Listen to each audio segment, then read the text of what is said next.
እየመጣ ያለው አውዳሚ ጦርነት ትርፍ የሌለው በጣም ብዙዎችን ለልቂት የሚዳርግ መሆኑን አውቆ ገዢውም ሌላውም በዚህ የጦርነት ተሳታፊ አካላት ታቅዶ ተዘጋጅቶ በጦረኛ ፖሊሲ ወደ ጦርነት ለመግባት እየተደረገ ያለውን ግብግብ ሌላ አውዳሚ ጦርነት ለማስቆም ሁሉም የበኩሉን ጥረት ቢያደርግ መልካም ይሆናል።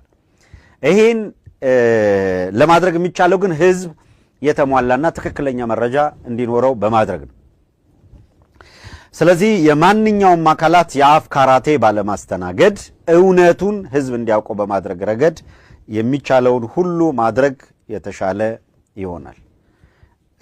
ይሄንን ካልን ወደ ጉዳያችን ስንገባ ሪያሊቲውን መሬት ላይ ያለው እውነታ እየተፈጠረ ያለውን የኃይል አሰላለፍ ነገ ሊሆን የሚችለው ነገር ከዚህ በፊት ስንነግራቸው እንደነበረው በግልጽ እንነግራቸዋለን። ይሄ ምንም ግልጽ ነው። ደባብቆ ሸፋፍኖ በጣም ትንንሽ የግል የሰፈር ኢጎና ፍላጎት ያለው አካል ይሄ መነገሩ ራስ ምታት እንደሚሆነው ግልጽ ነው። ግን ምርጫ የለም፣ ይነገራል። በዚህ ጨርቁን የሚጥል ካለ የማበድ መብቱን መጠበቅ ብቻ ነው። እንደ ጋኔን የሚጮህ ካለ ምሱን እየሰጡ ጮሆ እንዲወጣለት ማድረግ ብቻ ነው።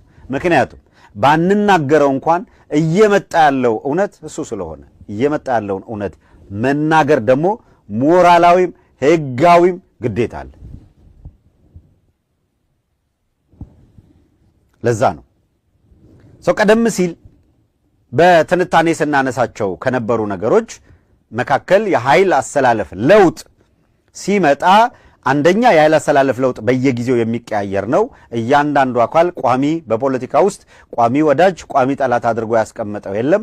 በእያንዳንዱ ጊዜ በየሳምንቱ በየሁኔታው በሚፈጠሩ ኢቨንቶች ሁሉም የየራሱን ጥቅምና ፍላጎት ስለሚያሰላ ከጥቅምና ከፍላጎቱ ጋር አላይ ያደርግልኛል አብሮ ይሄዳል ብሎ የሚያስበው አካል ሲመጣ ወዳጁ የነበረው ጠላቱ ይሆናል፣ ጠላቱ የነበረው ወዳጁ ይሆናል።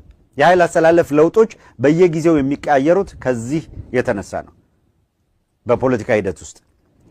ያም ሆኖ ብዙዎቹ ራሳቸውን ድርጅት አድርገው ስለቆሙና በድርጅት የያዟቸው ዓላማ እና ፍላጎታቸው በግልጽ የሚታወቅ ስለሆነ ያን በግልጽ የሚታወቅ ፍላጎታቸውን ይዘው ድርጅት መስርተው ዓለም አቀፍ ማህበረሰቡም አውቋቸው የሚንቀሳቀሱ አካላት ሁልጊዜም ከጥቅማቸው ጋር የሚሄድ ወዳጅ ሲያገኙ አሊያንስ ይፈጥራሉ። ወዳጃቸው የነበረ ጥቅማቸውን ሲነካ ጠላት ያደርጋሉ። ይሄ ሁኔታ በአማራ በኩል ሊፈጠር ያልቻለበትን ምክንያት ደጋግመን ስናነሳ ነበር። አንደኛ የግለሰቦች ኢጎ አምቢሽን ነው። ግለሰቦች